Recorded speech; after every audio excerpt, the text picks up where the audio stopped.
9th class तर्जुमातुल Quran सूरत number 18 सूरतुल अल-हकाफी आखिरी सूरत है, मक्की सूरत है। ये कहाँ पे ना, इसमें 35 आयात है। अल-हकाफ का मतलब है रेत के टीले। जिस जगह कौम आद आबाद थी उसे अल-हकाफ कहा जाता था क्योंकि वहां रेत के बहुत से टीले थे। इसकी आयत नंबर 21 में इस जगह का तस्करा आया है, इसीलिए इसका नाम ये रखा गया। ये सूरत उस वक्त नादिल हुई जब जिन्नात की एक जमात ने हज़रत मोहम्मद सल्लल्लाहु अलैहि वसल्लम से कुरान मजीद सुना था। ये वाकया हिजरत से पहले उस वक्त पेश आया जब आप सल्लम ताइफ से वापस तशरीफ ला रहे थे और नखला के मुकाम पर फजर की नमाज में कुरान मजीद की तलावत फरमा रहे थे। इसका खुलासा तौहीद, रसालत, आखरत के असबात और हज़रत मोहम्मद सल्लल्लाहु अलैहि वसल्लम को तसल्ली देना है। सूरतुल अल-हकाफ के शुरू में शिर्क की मजम्मत की गई है। शिर्क, अल्लाह के सिवा किसी और को उसके साथ शरीक ठहराना, उसके बराबर ठहराना शिर्क कहलाता है। उसकी मजम्मत मतलब उससे मना किया गया है। कुरान मजीद रसालत और आखरत पर मुशरिकीन के एतराज़ात का जवाब दिया गया है। जब मुशरिकीन एतराज करते थे कुरान मजीद के होने पे, रसूलों के होने पे या आखरत के आने पे, तो उनको इसमें जवाब दिया गया। इस सूरत में वालिदैन के साथ हुस्न सलूक की तलकीन की है। वालिदैन के साथ अच्छा सलूक करने की तलकीन की है। माँ का खास तौर पे जिक्र किया गया है कि जब वो अपनी औलाद के लिए बहुत सी मुशक्कतें बर्दाश्त करती है, औलाद के शुक्रगुजार होने और कनात वाली जिंदगी गुजारने को इनकी बेहतरीन खूबी के तौर पर बयान किया गया है। बताया गया है कि वालिदैन के क्या हकूक है और औलाद के क्या है, और कैसे वालिदैन की हमने इज्जत करनी है, एहतराम करना, उनका हर कहना मानना है। जो लोग अपने वालिदैन से बुरा सलूक करते हैं इनके लिए बुरे अंजाम से इनके बुरे अंजाम से खबरदार किया गया है। अल्लाह ने कुरान मजीद में अपनी इबादत के बाद वालिदैन से हुस्न सलूक को सबसे अहम करार दिया गया है। सबसे पहला हुक्म अल्लाह ताला ने दिया है अपनी इबादत, अल्लाह ताला की इबादत करने को। उसके बाद जिस चीज का कहा गया है वो है वालिदैन के साथ अच्छा सलूक करने को, क्योंकि अल्लाह ताला की जात के बाद एक वालिदैन ऐसे होते हैं जो आप लोगों के लिए बहुत सी तकलीफें बर्दाश्त करते हैं, बड़ी तकलीफें सह के आपको दुनिया में लाते हैं, दुनिया में आपके मुहाफिज होते हैं। जब आप बोल नहीं सकते, कुछ भी नहीं, हिलने के भी काबिल नहीं होते, तो वो वालिदैन होते हैं जो इतनी मुशक्कत से तुम लोगों को पालते हैं। ठीक है, इसलिए अल्लाह के बाद कुरान में सबसे ज्यादा उसने सलूक वालिदैन के लिए आया है। गोया हकूकुल इबाद में सबसे अव्वलीन हकूक वालिदैन के हैं। अगर हकूकुल इबाद की बात करें, बंदों के हकूक, तो उसमें सबसे जो पहले हकूक आते हैं वो वालिदैन के। तरीक से बुरे किरदार की मिसाल के तौर पर कौम आद का जिक्र किया गया। कौम आद का जिक्र किस तौर पे हुआ है? बुरे किरदार की मिसाल पे। ये कौम जजीरा अरब के जनूबी इलाके अमान के करीब रहती थी। इन्हें अपनी जिस्मानी ताकत पे बहुत घमंड था, घमंड गरूर था। हजरत हूद अलैहिस्सलाम ने इस कौम को अल्लाह का फर्मा बरदार बनने की दावत दी, लेकिन इन्होंने इनकार किया। फिर ये कौम अपनी जिस्मानी ताकत और गरूर के साथ हलाकत का शिकार हो गई। सूरतुल अल-हकाफ के आखिर में जिन्नात का हज़रत मोहम्मद सल्लल्लाहु अलैहि वसल्लम से कुरान मजीद सुनकर ईमान लाने का वाकया और आखिरत का तज़किरा किया गया है। ये सूरत चूंकि सफर ताइफ के बाद नाजिल हुई थी, इसलिए इसमें हज़रत मोहम्मद सल्लल्लाहु अलैहि वसल्लम को खुसूसी तसल्ली से नवाजा गया है।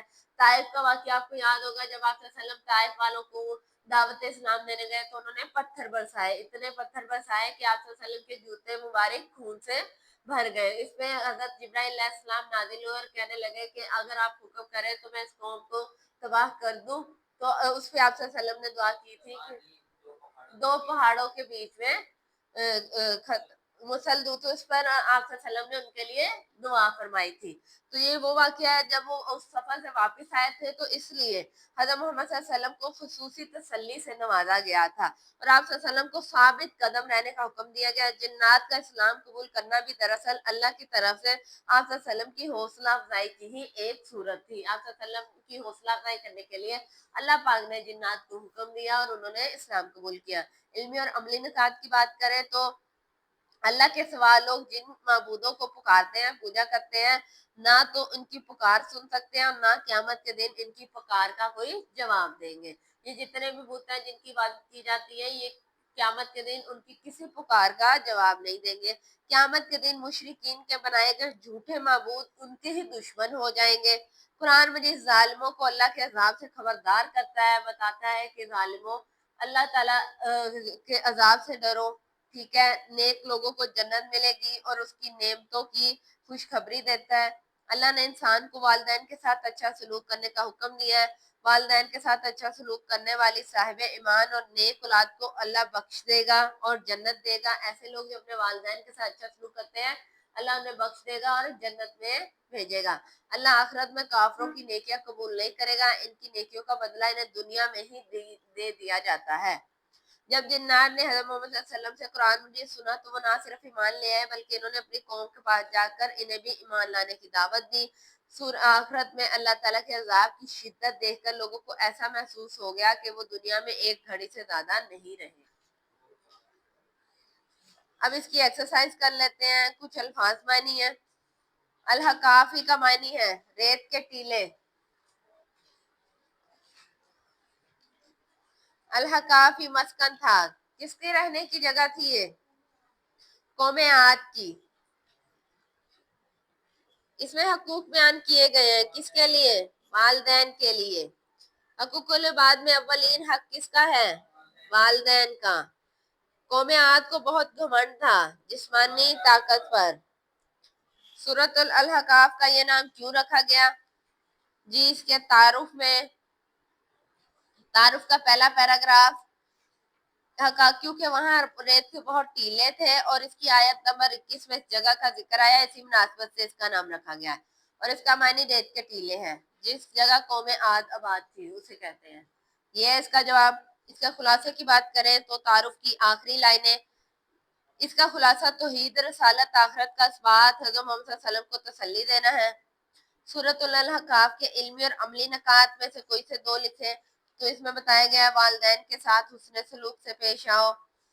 اللہ نے انسانوں کو والدین کے ساتھ اچھا حکم کرنے کی تلقین دی ہے اور والدین کے ساتھ اچھا سلوک کرنے والی صاحب ایمان اور نیک اولاد اللہ بخش دے گا اور جنت عطا کرے گا۔ قوم عاد کے بارے میں آپ کیا جانتے ہیں بتائیں؟ جی اگلے پیج پہ ہے پہلا پیراگراف، تاریخ سے برے کردار کی مثال کے طور پر قوم عاد کا ذکر کیا ہے۔ یہ قوم جزیرہ عرب کے جنوبی عمان کے قریب رہتی تھی۔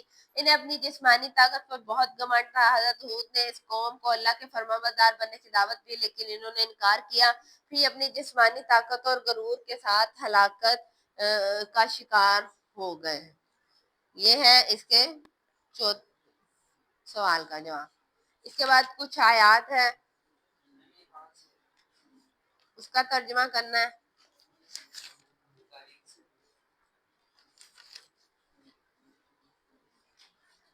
جی کچھ الفاظ ہیں ان کے معنی کرنے ہیں اور یہ کچھ آیات ہیں ان کا ترجمہ کرنا ہے۔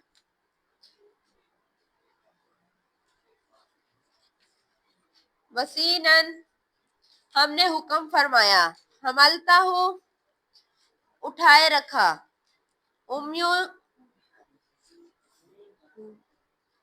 امیمو ان کی ماں، سالسونا شہرن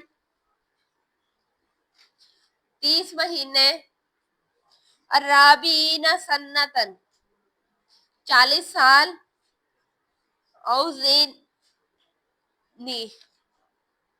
مجھے توفیق دے۔ اس کے بعد 3 آیات ہے جس کا آپ نے ترجمہ کرنا ہے اور یہ ہمارا سبق مکمل ہو گیا۔ آج ہم نے ترجمہ القرآن کی کتاب مکمل کر لی۔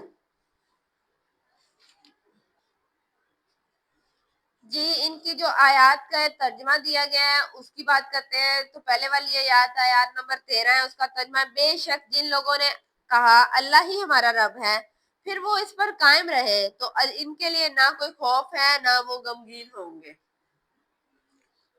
اس سے اگلی آیات ہے، یہی لوگ جنت والے ہیں، ہمیشہ اس میں رہنے والے ہیں، یہ ان کے اعمال کا بدلہ ہے جو وہ کیا کرتے تھے۔ تیسرے ہے،